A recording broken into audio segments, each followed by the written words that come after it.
신성한 생명을 갖게 하고 새롭게 하여 그 신성한 새 창조 되게 하네.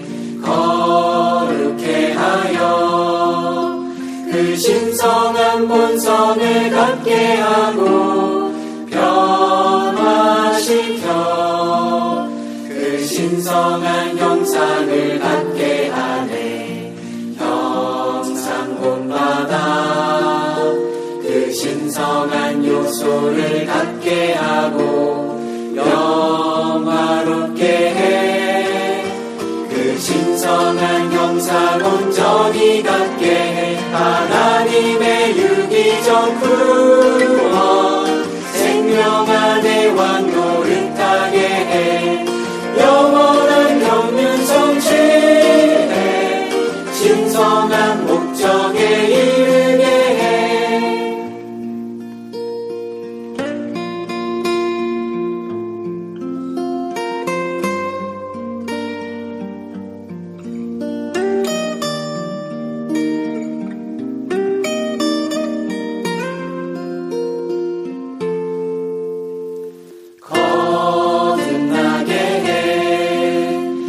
신성한 생명을 갖게 하고 새롭게 하여 그 신성한 새 창조 되게 하네.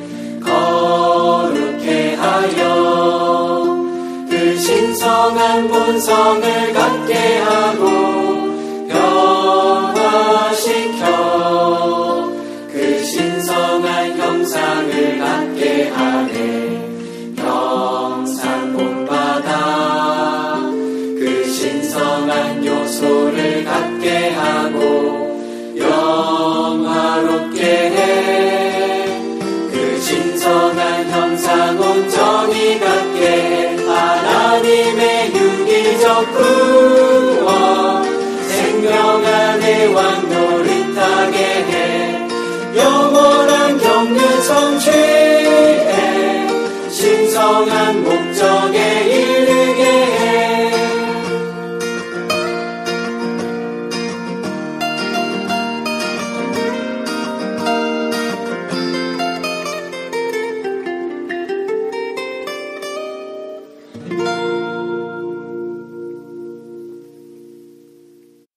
한국복음서원은 미국 복음주의 출판사 협의회인 ECPA의 정회원이자 투표권 행사 멤버인 LSM에서 출간한 영적 서적들을 번역, 출판하고 있습니다.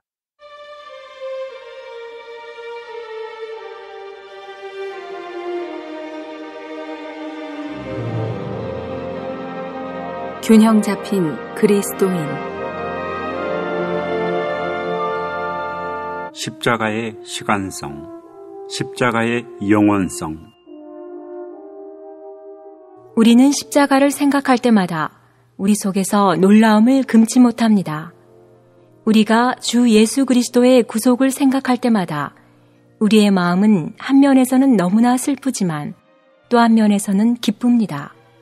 우리에게 주님의 십자가는 단지 나무로 만든 십자가가 아니라 주님의 완전한 구속의 일과 이 구속의 일이 성취한 완전한 구원을 상징합니다.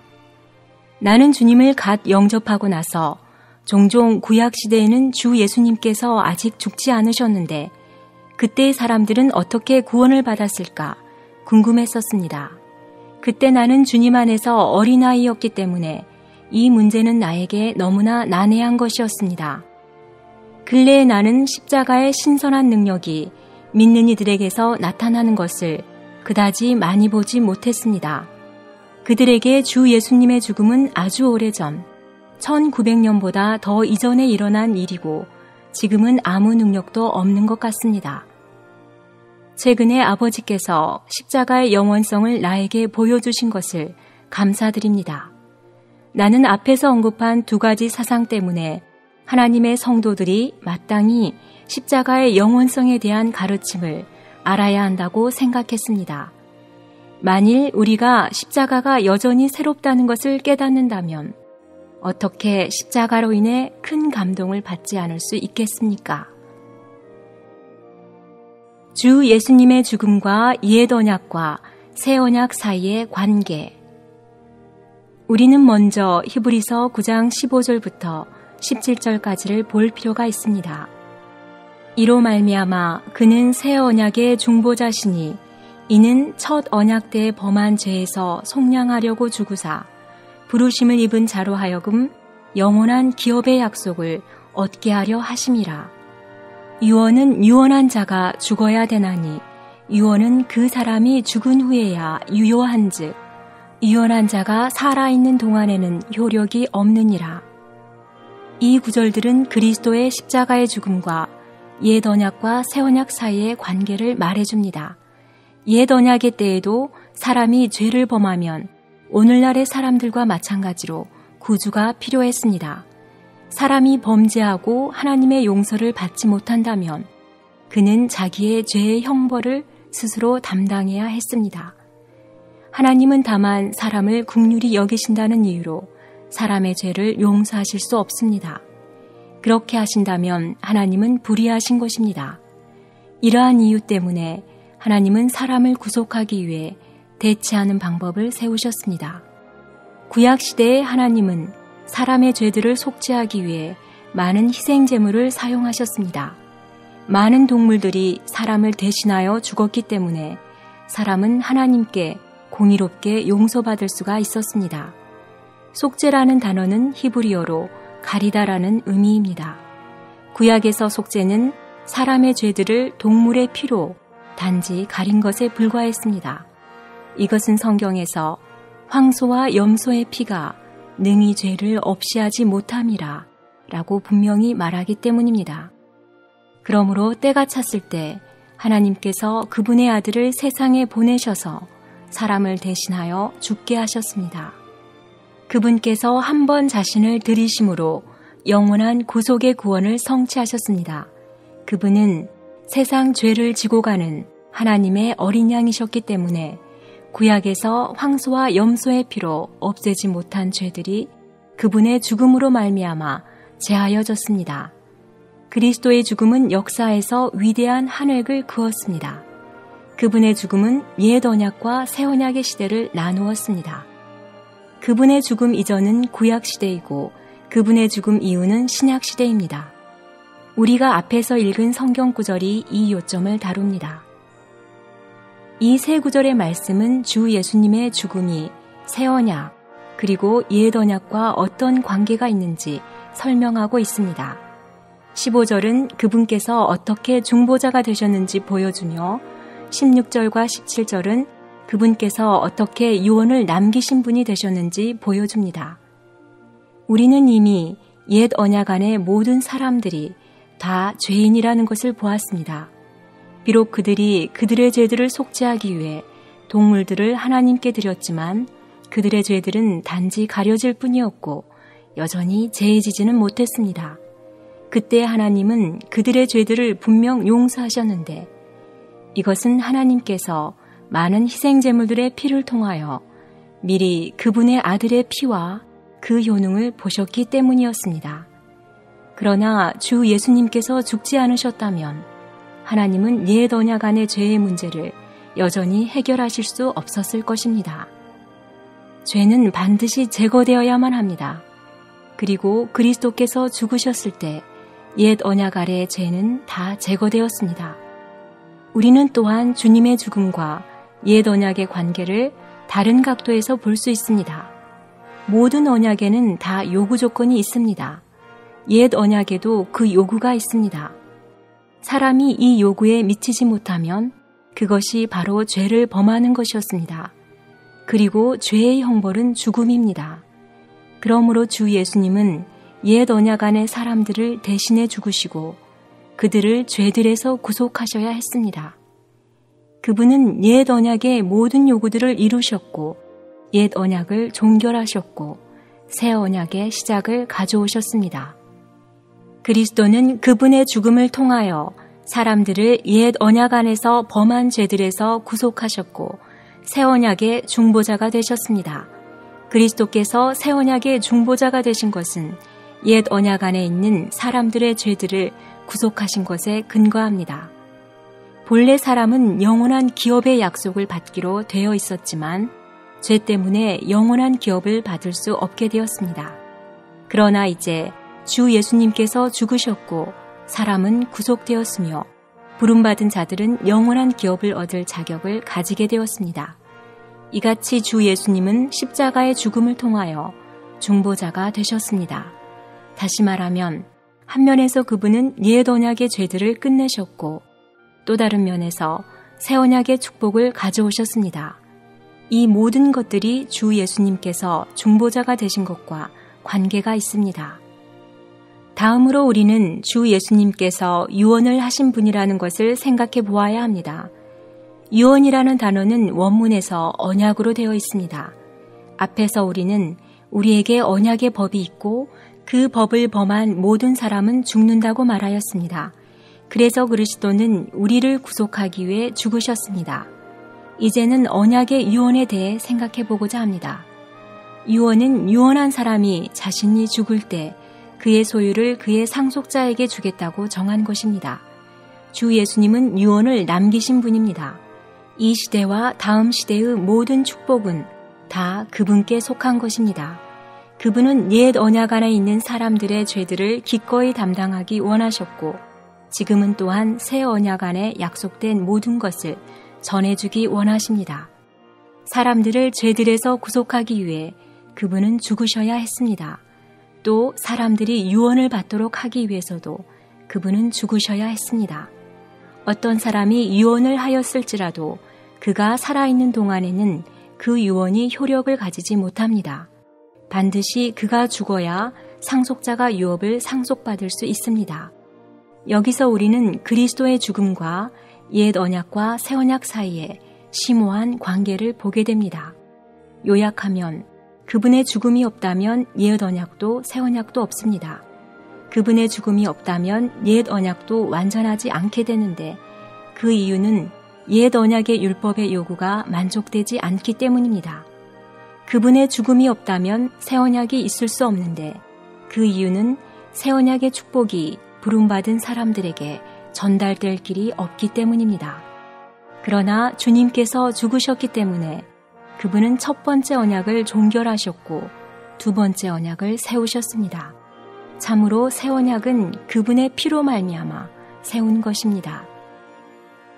옛 언약 안에 있던 사람들은 어떻게 구원받는가?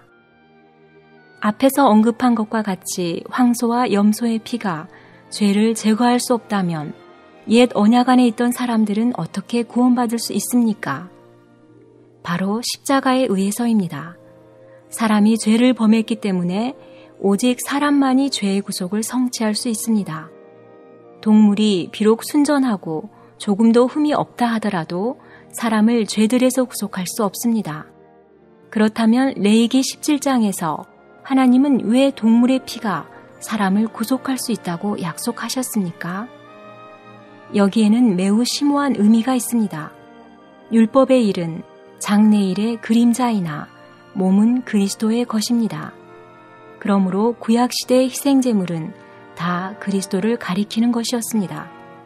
비록 그리스도는 첫 번째 언약의 때에는 아직 죽지 않으셨지만 하나님은 모든 희생물들을 그리스도의 예표로 여기셨습니다. 그러므로 희생물들의 죽음은 그리스도의 죽음으로 간주되었습니다. 하나님은 모든 동물들의 피를 통하여 그분의 사랑하는 아들의 피를 보셨고 많은 황소와 염소를 통하여 하나님의 어린 양을 보셨고 많은 희생물들을 통하여 그리스도의 대신하는 죽음을 보셨습니다. 하나님께서 그분의 아들의 죽음의 공로를 받으시는 것처럼 그 제물들을 받으셨습니다. 이것 때문에 사람은 자신의 죄들에서 구속되었습니다. 하나님은 순전한 황소와 염소를 그분의 사랑하는 아들로 간주하셨습니다. 그러므로 하나님은 그들이 드린 희생물에 근거하여 죄인들을 용서하실 수 있었습니다. 매번 희생제물이 죽을 때마다 그것은 장래 하나님의 아들이 골고다에서 속죄제로 죽으심으로 영원한 구원을 성취하실 것을 말하는 것이었습니다. 주님은 사람이시기 때문에 사람을 구속하실 수 있습니다. 주님은 또한 하나님이시기 때문에 과거와 현재의 모든 사람을 구속하실 수 있습니다. 구약에서 희생물을 드리는 사람은 의식하든 의식하지 못하든 장래 십자가에 못 박히실 구원자를 믿은 것입니다. 그 모든 희생물은 그들을 장래 오실 구원자에게로 인도하는 것이었습니다. 비록 그때 주 예수님은 아직 태어나시지 않았지만 믿음은 보이는 것을 보는 것이 아니라 보이지 않는 것을 보는 것입니다. 믿음은 대속하는 구원자를 미리 보았고 그분을 신뢰하였습니다. 때가 차서 하나님의 아들이 오셔서 사람들을 위하여 죽으셨습니다. 이전에는 그들이 다만 믿기만 했던 것들이 이제는 사실이 되었습니다. 새 언약 안에 있는 사람들은 어떻게 구원받는가? 우리는 새 언약 시대 안에 살고 있습니다. 그러면 우리는 이 시대에 어떻게 구원을 받습니까? 그리스도는 이미 죽으셨고 구원은 성취되었습니다. 우리가 주 예수님을 믿을 때, 곧 믿음으로 그분을 구원자로 영접할 때 우리는 구원받습니다. 어떤 사람은 자신이 태어나지도 않았을 때 그리스도께서 그를 대신하여 죽으셨다는 것을 이해하지 못합니다. 참으로 우리 육신의 눈은 이것을 보기가 어렵습니다. 그러나 믿음의 눈으로 볼 때 이것은 영광스러운 진리입니다. 우리는 시간이 하나님을 속박할 수 없다는 것을 알아야 합니다. 짧은 수명을 가진 사람에게는 몇십 년도 긴 시간입니다. 그러나 우리의 하나님은 영원하신 분입니다. 그분께는 수천 년도 긴 시간이 아닙니다. 시간이 우리를 제한할 수 있을지는 몰라도 하나님을 제한할 수는 없습니다. 그러므로 우리가 매우 오래전에 우리를 위해 죽으신 주님을 믿을지라도 우리는 구원을 받습니다. 성경은 주 예수님께서 자신을 한 번 들이심으로 구속의 일을 성취하셨다고 말합니다. 그분은 하나님이시기 때문에 시간의 제한을 받지 않으시고 수천 년 이전의 사람들과 수천 년 이후의 사람들을 다 구속하실 수 있습니다. 하나님은 십자가의 죽음 이후로 수천 년이 지난 지금의 사람들을 구속하실 수 있을 뿐 아니라 불행하게도 이 세상이 몇만 년 동안 계속 남아있게 될지라도 그분의 구속은 여전히 효력이 있을 것입니다. 그분은 단번에 이 일을 이루셨습니다. 이제 그분은 죄인들을 구원하시기 위해서 그를 대신하여 다시 죽으실 필요가 없습니다. 죄인들은 다만 주님의 죽음의 공로를 받아들이기만 하면 구원을 받게 됩니다. 이뿐 아니라 우리의 믿음도 시간의 제한을 받지 않습니다. 믿음은 사람을 영원한 실제 안으로 이끌 수 있습니다. 구약의 사람들이 장래의 구주를 앙망하여 구원을 받은 것 같이 우리도 과거의 구주를 앙망하여 구원을 받습니다. 과거라는 말은 이 일이 이미 지나갔다는 것이 아니라 이 일이 이미 이루어졌다는 의미입니다. 구약의 사람들은 앞을 보았고 우리는 뒤를 봅니다. 구약의 사람들은 믿음으로 말미암아 장래의 구주를 영접했는데 우리가 어찌 믿음으로 말미암아 과거의 구주를 영접하지 못하겠습니까? 우리가 히브리서 9장 12절부터 15절까지를 읽을 때 이 구절들에 나온 새 영원을 연결해 보는 것은 매우 의미가 있습니다.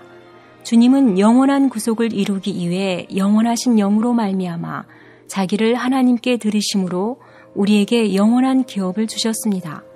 주 예수님께서 영원한 구속을 이루셨기 때문에 언제든지 그분을 믿으면 이 구속을 얻을 수 있습니다. 우리는 십자가의 가치가 사람이 결정하는 것이 아니라 하나님께서 정하신 것임을 알아야 합니다. 하나님은 십자가의 구속을 영원한 것으로 보십니다. 그러므로 불의한 죄인들인 우리는 하나님의 말씀을 사실로 인정하고 그분의 말씀에 따라 행하며 그분의 아들의 십자가를 믿음으로 구원을 받아야 합니다. 십자가의 영원성. 이것은 가장 중요한 요점입니다. 히브리서 10장 12절은 그리스도는 죄를 위하여 한 영원한 제사를 드리시고 하나님 우편에 앉으사라고 합니다.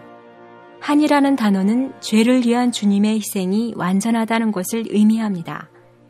그분은 오직 한 번 사람들을 죄들에서 구속하실 필요가 있었습니다. 그러나 죄들을 위한 희생 제물은 영원합니다. 그러므로 이것은 죄들을 위한 영원한 희생제물입니다.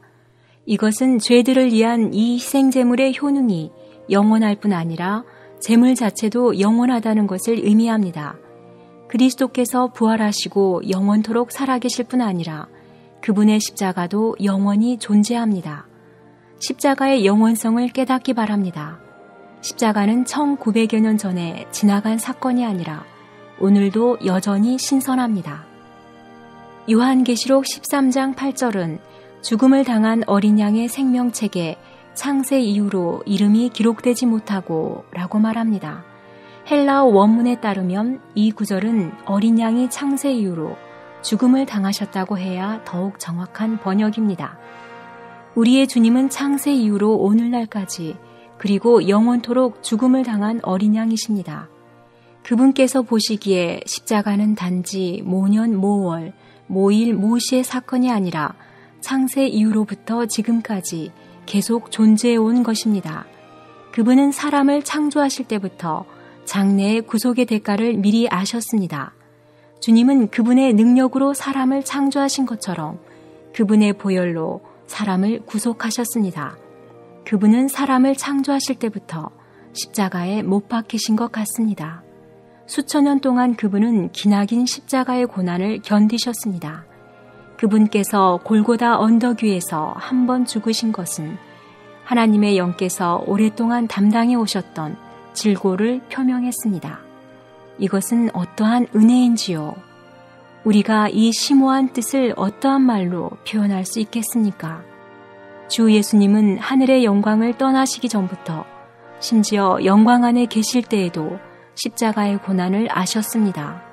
주님은 이 땅에 오시기 전에도 수천 년 동안 알고 계셨습니다. 그분은 창조하실 때 이것을 아셨습니다. 십자가는 영원 과거에서부터 하나님의 마음속에 있어 왔습니다.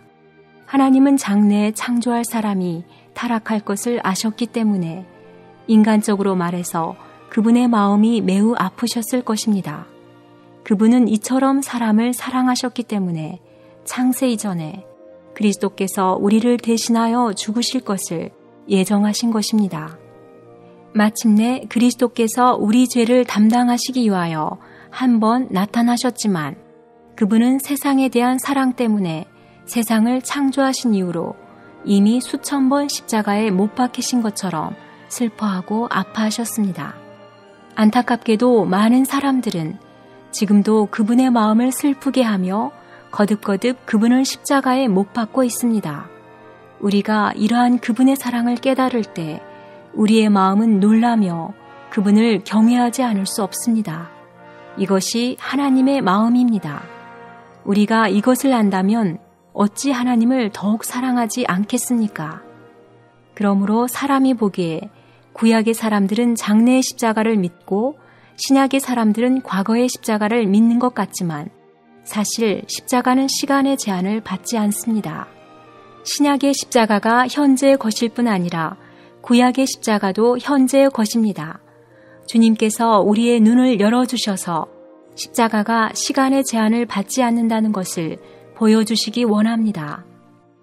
십자가의 영원한 새로움. 구약의 사람들은 이미 죽었습니다. 그러므로 이제 우리는 다만 현재의 사람들에게 주의를 기울일 것입니다. 많은 사람들은 십자가를 1900여 년 전으로 돌려보내고 십자가를 낡고 오래되고 묵은 것이라고 여깁니다. 비록 세상의 역사에 따르면 그리스도의 골고다는 하나의 역사적인 사건일지라도 믿는 이들의 영적 체험에 있어서 십자가는 여전히 새로운 사건입니다. 그리스도의 십자가는 오래되고 묵은 것이 아닙니다. 몇 구절의 성경을 읽어봅시다. 히브리서 10장 19절과 20절은 그러므로 형제들아 우리가 예수의 피를 힘입어 성소에 들어갈 담력을 얻었나니 그 길은 우리를 위하여 휘장 가운데로 열어놓으신 새로운 살 길이요 휘장은 곧 그의 육체니라 라고 말합니다. 19절의 성소는 헬라어 원문에 따르면 지성소라고 번역해야 옳습니다. 이 두 구절을 분명히 이해하기 위해서는 구약을 알아야만 합니다. 구약 시대에 성막은 두 부분으로 나누어져 있는데 첫째 부분은 성소라고 부르고 둘째 부분은 지성소라고 부릅니다. 이 두 부분은 하나의 휘장으로 나누어져 있었기 때문에 지성소 안으로 들어가려는 사람은 반드시 휘장을 통과해야 했습니다. 지성소 안에는 하나님의 영광이 있었습니다. 일반인은 지성소에 들어갈 수 없었고 오직 대제사장만이 1년에 한 번 들어갈 수 있었습니다. 대제사장은 지성소에 들어가기 전에 반드시 자기와 백성을 위해 희생제물을 드리고 속죄를 이룬 후에 소와 염소의 피를 가지고 지성소 안에 들어가야 했습니다. 지금 우리는 주 예수님의 피를 의지하여 지성소에 들어갑니다. 이것이 십자가입니다. 이전에 대제사장은 1년에 한 번 지성소에 들어갈 수 있었지만 이제 우리는 주 예수님의 십자가로 말미암아 언제든지 지성소에 들어갈 수 있습니다. 지성소에 들어간다는 것은 어떤 의미입니까? 이것은 우리가 하나님께 나아가 우리의 죄들을 자백하고 그분과 교통하며 그분의 임재 안에 있을 수 있다는 의미입니다. 지성소에 들어가려면 반드시 휘장을 통과해야 합니다. 휘장은 주 예수님의 몸을 가리킵니다. 그분께서 십자가에서 못 박히실 때 성전 안의 휘장이 위에서부터 아래까지 둘로 갈라졌습니다. 휘장이 갈라지지 않으면 사람은 그것을 통과할 수 없습니다. 그러므로 주 예수님께서 죽고 그분의 몸이 부서지지 않았다면 사람은 그분을 통과하여 지성소에 들어갈 수 없었을 것입니다. 그러나 이제 우리는 주 예수님의 죽음을 통하여 하나님께 나갈 수 있습니다. 이것이 또한 십자가입니다.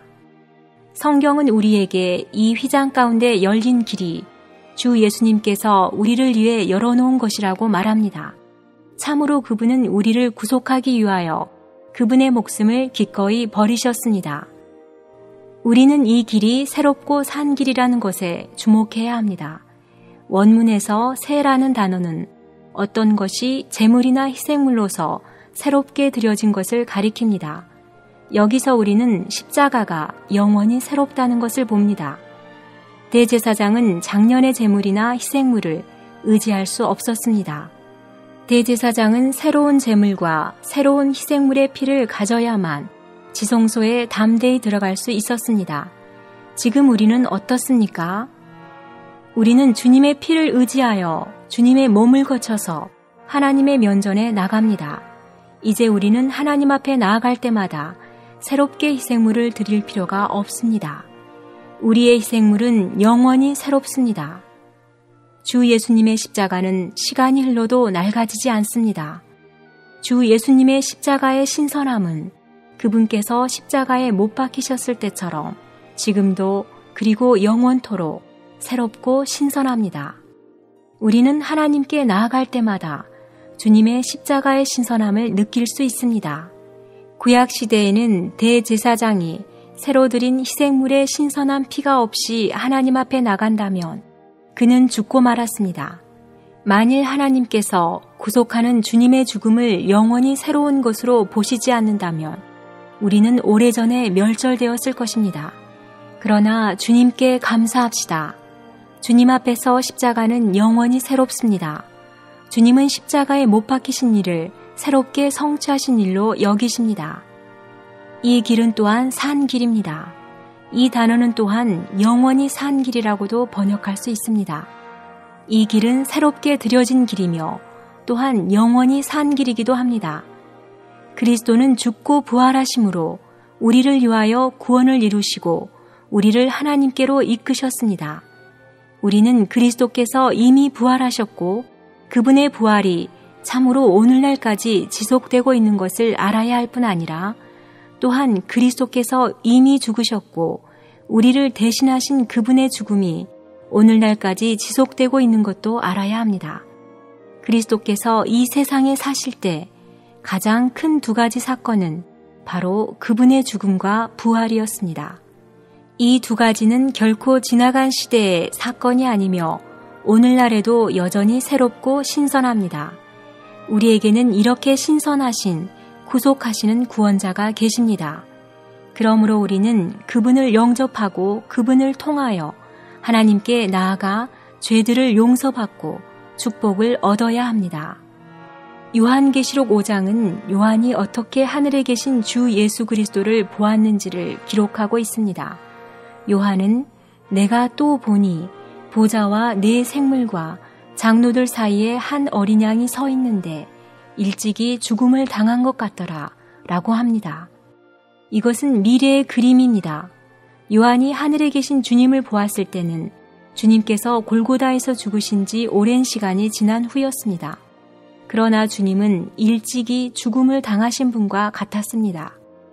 일찍이 죽음을 당한 것 같더라는 갓 죽음을 당한 것 같더라 또는 새로이 죽음을 당한 것 같더라 라고 번역할 수 있습니다. 영원히 도래할 때 하늘에 계신 주님은 여전히 새로이 죽음을 당한 분이실 것입니다. 십자가는 영원히 신선합니다. 십자가는 참으로 만대를 거쳐도 항상 신선합니다. 그날 하늘에서 십자가가 여전히 신선하다면 오늘 그것이 어찌 낡았다고 말할 수 있겠습니까? 장래 하늘의 영광이 나타날 때 십자가의 영광 또한 결코 시들지 않았고 또 시들지 않는다는 것이 입증될 것입니다. 하나님께서 구속하신 사람들이 하늘로 승천할 때 그들은 십자가의 구속이 여전히 전과 같이 신선하다는 것을 볼 것입니다. 한 가지 우리가 주목해야 할 것이 있습니다. 구약에서 그리스도는 2번 어린 양이라고 불리셨고 복음서와 사도행전에서는 3번, 서신서에서는 1번 어린 양이라고 불리셨지만 요한계시록에서는 28번이나 어린 양이라고 불리셨습니다. 주 예수님의 십자가의 영광은 만대가 지나도 쇠하지 않습니다. 하나님은 특별히 이 영원의 책에서 그분의 아들을 어린 양이라고 칭하셨으며 또한 이 어린 양은 갓 죽음당한 것 같고 상처도 여전히 남아 있습니다. 영원한 상처는 영원한 구원을 보장합니다. 어린 양이 십자가에 못 박히신 것은 우리의 영원한 기념이 됩니다. 하나님은 결코 이것을 잊으실 수 없습니다. 천사들은 영원히 이것을 잊을 수 없고 승천한 구원받은 사람들 역시 십자가의 구속을 결코 잊을 수 없습니다. 누가 이 영원한 구원을 영접할 것입니까? 무릇 죄 있는 모든 사람들은 다 요동하지 않는 유일한 장소인 십자가로 와야 합니다. 십자가를 기념함. 하나님 자신은 그분의 아들의 십자가의 영원한 가치를 아시고 그분의 아들의 십자가가 영원히 새롭다는 것을 모든 이들에게 나타내셨습니다. 이제 그분은 구속받은 사람들을 얻으시고 그들 또한 이 사실을 알기 원하십니다.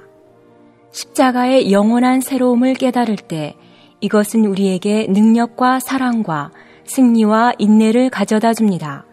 우리가 진실로 십자가의 신선함을 깨닫는다면 우리는 십자가에서 놀라운 계시와 감동을 받을 것입니다. 십자가에서 우리는 얼마나 큰 격려를 얻는지요. 만일 우리의 마음속에서 십자가가 낡지 않았다면 우리는 분명 우리의 주님과 더욱 친밀한 교통을 가질 것입니다. 성도들이 십자가를 잊어버리는 것은 주님을 잊어버리는 것입니다. 주님은 우리의 마음과 영과 생각 속에서 그분의 십자가가 항상 새로워지기를 원하십니다. 그러므로 성경은 우리에게 이것을 행하여 마실 때마다 나를 기념하라 라고 말해줍니다. 때마다 라는 말은 자주라는 의미가 있습니다. 주님께서 만찬을 세우신 연고는 그분의 성도들이 십자가에서 죽으신 그분을 항상 기념하도록 하시려는 것입니다. 그분은 많은 사람들이 그분의 십자가를 지나간 일로 여길 것을 미리 아셨기 때문에 제자들에게 명하여 주의 상에서 그분의 죽음을 기념하라고 명하신 것입니다. 그분은 세상적인 일들과 분요함과 시험이 들어와 부지불식간에 우리에게서 십자가의 신선함을 빼앗아갈 것을 아셨기 때문에 우리에게 늘 만찬을 먹으며 그분을 기념하라고 명하신 것입니다. 우리가 처음 주님을 믿었을 때 십자가는 우리에게 얼마나 신선했었습니까? 그러나 한동안의 시일이 지나면서 십자가는 아주 모호하게 변해버린 것 같습니다. 우리가 처음 십자가의 승리를 깨달았을 때 우리가 보았던 십자가는 얼마나 신선했었습니까? 그러나 우리가 십자가의 영광에 대해서 습관적으로 들었기 때문에 이제 그것은 아주 일반적인 것이 되어버린 것 같습니다. 그러나 주님은 우리가 십자가의 신선함을 잃는 것을 원하지 않으십니다. 그러므로 우리가 자주 십자가를 기억하도록 주님의 죽음을 항상 우리 앞에 두기를 원하십니다. 안타까운 것은 우리가 이미 주 예수님의 십자가의 감동을 잃어버렸다는 것입니다. 주 예수님께서 십자가에 못 박히신 것이 늘 우리 눈앞에 밝히 보여야 합니다. 우리는 결코 주님의 십자가를 이미 지나간 역사 속의 일로 돌릴 수 없습니다. 갈라디아서는 십자가에 대한 서신입니다. 십자가가 갈라디아 사람들에게 밝히 보였을 때 그들은 얼마나 자유로웠었습니까? 그런데 그들이 율법을 행하여 성령을 받고자 하고 육체를 의지하여 온전하게 되고자 하였을 때 그들은 이러한 십자가의 신선함을 잃어버렸습니다. 믿는 이의 영적 생명은 그가 십자가를 어떻게 대하는지를 보면 알 수 있습니다. 만일 그가 십자가를 진부한 것으로 본다면 그것은 그가 능력의 근원에서 끊어졌다는 것을 말해줍니다. 십자가와 영성. 십자가의 신선함을 알면 과연 어떠한 유혹이 있을까요? 그것을 다 말하기가 참으로 어렵습니다. 신선한 것은 무엇이든지 사람을 쉽게 감동시킵니다. 오래전에 일어난 일은 사람들을 감동시킬 만한 힘이 없습니다. 만일 주님의 십자가가 매일 우리 앞에 밝히 보인다면 우리는 그것에 의해 얼마나 많은 감동을 받겠습니까? 이전에 아리마대 요셉은 다만 은밀히 주님의 제자가 되기를 바랐습니다. 또한 니고데모도 단지 밤에만 예수님을 보러 올 수 있었습니다. 그러나 그 두 사람은 주님의 십자가의 죽음을 보고 마음에 큰 감동을 받고 난 후에는 수많은 사람들이 싫어할 줄 알면서도 예수님의 시체를 가져다가 장사 지내겠다고 담대히 요청할 수 있었습니다. 십자가는 가장 겁이 많은 사람을 가장 용감한 사람으로 만들 수 있습니다. 그들이 십자가의 예수님을 바라보고 그분께서 어떻게 고초를 당하시고 사람들의 모욕을 당하시는 것을 볼 때 십자가의 사랑은 그들을 감동시키고 격려했을 것입니다. 그러므로 그리스도의 죽음이 항상 우리 앞에 있다면 우리도 그들과 같이 감동받을 것이며 십자가는 우리의 능력이 될 것입니다. 우리가 은혜를 더하게 하려고 죄에 거하겠느냐? 우리는 이 질문에 대하여 답변해야 합니다. 만일 우리가 진실로 그리스도의 십자가와 그분의 머리에 가시 면류관과 수족의 상처와 피와 함께 흐르는 사랑과 그분의 고통과 괴로움을 항상 본다면 어찌 우리의 마음이 깊이 감동을 받지 않겠으며 주님께서 기뻐하시지 않는 것을 행하여 그분의 마음을 계속 아프게 하겠습니까? 우리에게 십자가의 영원한 새로움에 대한 이상이 부족하기 때문에 주님의 사랑을 소중히 여기지 않는 것입니다. 만일 우리를 대신해 죽으신 주 예수님의 십자가가 항상 새롭다면 우리가 그분과 함께 십자가에 못 박힌 것 또한 변하지 않을 것입니다. 만일 우리가 날마다 십자가의 이상을 새롭게 본다면 그분과 함께 죽는 믿음의 체험을 매일 새롭게 가질 것입니다. 우리 안에서 죄가 부활하는 체험을 많이 하게 되는 것은 우리가 매일의 십자가를 보지 못하기 때문입니다. 우리가 십자가의 영원한 새로움과 변하지 않는 그 본성을 본다면 우리가 죄에 대해 죽은 것도 변하지 않을 것입니다. 하나님의 많은 자녀들이 실패하는 이유는 십자가의 죽음이 다만 오래전에 일어난 일이 아니라 우리와 늘 함께한다는 것을 깨닫지 못하기 때문입니다. 우리는 많은 때 부지불식간에 넘어집니다. 그러나 아버지 하나님께 감사합시다. 그분은 우리가 실패해도 우리를 버리시지 않습니다. 성경은 그 아들 예수의 피가 우리를 모든 죄에서 깨끗하게 하실 것이요 라고 기록하고 있습니다. 그분은 한 번만 우리를 깨끗하게 하신 것이 아닙니다. 그분의 아들의 피는 여전히 우리를 깨끗하게 하십니다. 원문에서 깨끗하게 하다라는 단어는 일종의 지속되는 행동을 의미합니다. 이것이 십자가의 영원한 효능입니다. 하나님께서 우리를 위하여 이러한 구원을 예비하신 것이 얼마나 놀랍습니까? 우리가 잘못하여 죄를 범한다 하더라도 우리는 그분께 나아가 우리의 죄들을 자백하기만 하면 그분은 우리를 용서하시고 그 아들의 피는 우리를 모든 죄에서 깨끗하게 하실 것입니다. 십자가의 영원한 새로움이 얼마나 놀랍습니까? 영원한 구원. 우리가 이것을 깨달았다면 우리는 아버지 하나님께 큰 소리로 찬양해야 합니다. 그러나 아직도 많은 사람들이 자신이 영원히 구원받은 것을 모릅니다. 우리는 구원받지 않았거나 영원히 구원받거나 둘 중에 하나입니다. 우리가 우리의 죄를 위한 주님의 죽음을 진정으로 한번 영접하고 주님의 십자가의 공로를 진정으로 한번 신뢰했다면 그분의 십자가는 우리를 위해 영원히 말할 것입니다. 번제의 규례는 이러하니라. 번제물은 아침까지 제단 위에 있는 석쇠 위에 두고 제단의 불이 그 위에서 꺼지지 않게 할 것이요. 이 구절의 히브리어 원어에 따르면 아침까지는 저녁부터 아침까지라고 번역해야 합니다. 번제는 그리스도를 예표하며 제단은 십자가를 예표합니다. 저녁은 그리스도께서 계시지 않은 이 시대를 예표하며 로마서 13장 12절의 밤과 같습니다. 공의의 태양이신 주 예수님이 세상을 떠나가신 이후로 이 세상은 그분께서 다시 오실 때까지 밤입니다. 번제는 밤부터 해 뜰 때까지 타오릅니다. 이 시대 주 예수님의 구속의 효능은 끊임없이 우리를 위하여 간구합니다. 밤에 이스라엘 백성들은 장막 안에서 여전히 원망하고 있었을지 모르지만 제단에 드려진 번제는 여전히 쉬지 않고 끊임없이 그들을 위하여 중보기도 하고 있었습니다. 우리는 이와 같이 피가 우리를 위하여 항상 기도한다는 사실을 깨달아야 합니다. 한 번 십자가를 받아들였다면 십자가는 영원히 우리를 위하여 말합니다. 이것이 영원한 구원입니다. 장래 우리가 하늘의 십자가를 볼 때 십자가는 여러 시대가 지나가더라도 낡지 않을 것입니다. 그렇기 때문에 우리가 받은 구원은 단지 오래전에 일어난 역사적 사건이 아닙니다. 영원은 결코 단조롭고 따분한 생활이 아닙니다.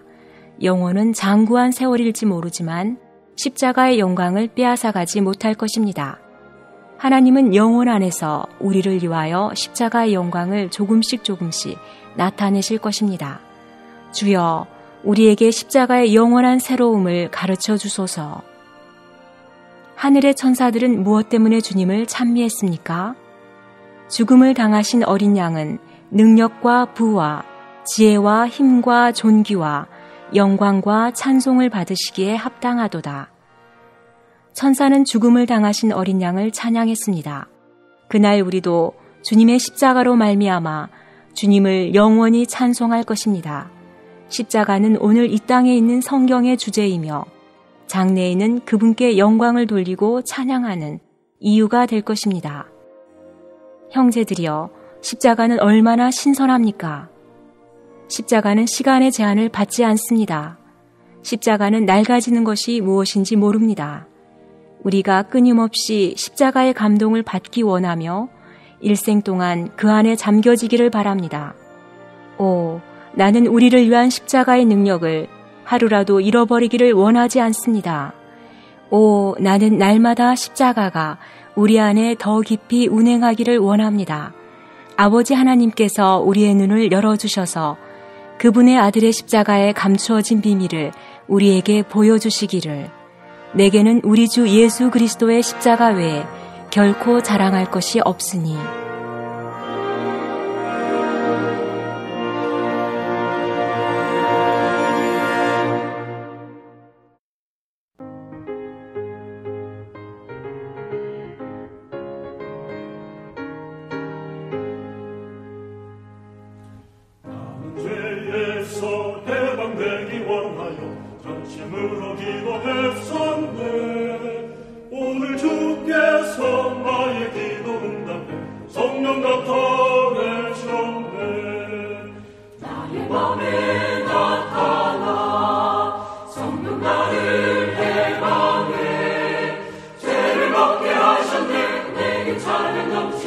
성령 나타내셨네.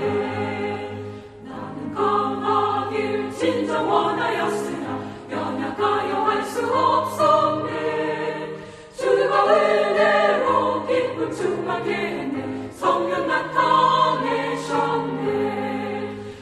나의 맘에 나타나 성령 나를 해방해 죄를 벗게 하셨네 내게 찬양 넘치는 성령 나타내셨네 나의 맘 열려 간증할 수 있다는 성령의 기묘한 능력을 나는 죄 씻고 교만에서 떠났네 성령 나타내셨네 나의 맘에 나타나 성령 나를 해방해 죄를 벗게 하셨네 내게 찬양 넘치는 성령 나타내셨네 주가 나를 씻어 투명하게 됐으니 오늘 내게 확신 넘치네 지금 내 영에 은혜 충만하다니 성령 나타내셨네